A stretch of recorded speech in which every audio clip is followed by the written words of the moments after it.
तुम्ही आलं पाहिजे। आज मी रत्नागिरीला न जाता इकडे आलो, आता इथनं मी लातूरला चाललो आहे, कारण बीडला कार्यक्रम आहे आणि त्यांना शुभेच्छा देण्याच्या करता मी आलेलो होतो। बदलापूरची घटना दुर्दैवी आहे, मात्र जे आंदोलन झालं ते विरोधकांचं प्रेरित होतं असं म्हटलं जातं। मी तुम्हाला सांगू का, मी तुम्हाला सगळ्या पत्रकार मित्रांना माहिती आहे, मी यावेळेस ठरवलेलं आहे की आपल्याला जे काही वाटतं त्याबद्दल बोलायचं, त्या संदर्भामध्ये बाकीचं कुणाला जे काही बोलायचं असेल ते बोलतील।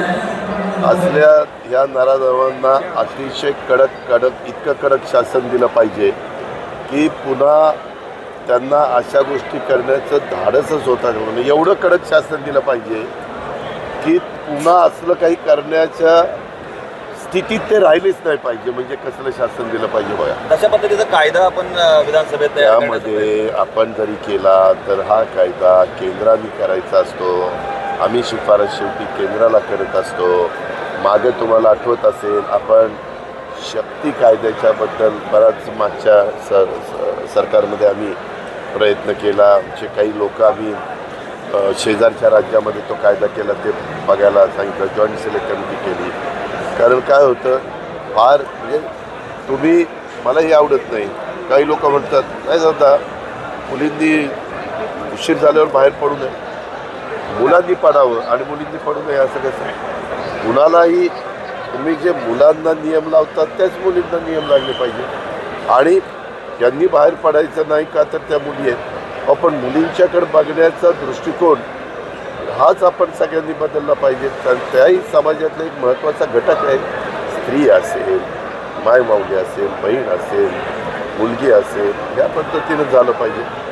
आणि मी आता त्याच्यामध्ये लगेचच तिथले जे CP आहेत त्यांना सांगितलेलं होतं, मला ती बातमी झाल्या कळाली, मिळलं अजिबात म्हणजे 2 दिवसापूर्वीची गोष्ट।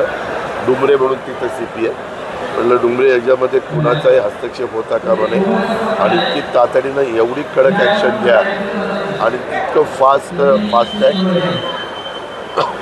वर ते घेऊन आपण या सगळ्या गोष्टी करायच्या। पण काल मुख्यमंत्र्यांनी देवेंद्रजींनी दोघांनी ते जाहीर केलेलं आहे।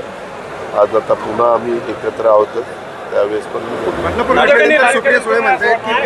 मी ऐका, मी तुम्हाला मगाशी काय सांगितलं, मी काय म्हणतो मला विचारा ना, दुसरे ह्या असं म्हणला, तो तसं म्हणला, तो तसं म्हणलं, मला काय करायचं आहे? मला माझ्यापुरते प्रश्न विचारा, मी ठरवलेलं आहे। विरोधकांनी काही बोललं तर आपल्याला आपली भूमिका स्पष्ट, आता मी माझी भूमिका अभिषेकचिंतन सोहळ्यात होता तरी तिथं मांडली ना। लाडकी बहीण योजना किंवा इतर योजनेसाठी निवडणुका पुढे ढकलल्या जात आहेत असं विरोधक आरोप करत आहेत। हे काय, ह्याला हे दादांचं चुकीचं आहे। निवडणूक केव्हा घ्यावी? मागच्या वेळेस 5 वर्षापूर्वी नवीन। तेव्हा बदलापूर घटनेसंदर्भात अजित पवारांनी आपली भूमिका जी आहे ती स्पष्ट केलेली आहे। ABP माझा, उघडा डोळे बघा नीट।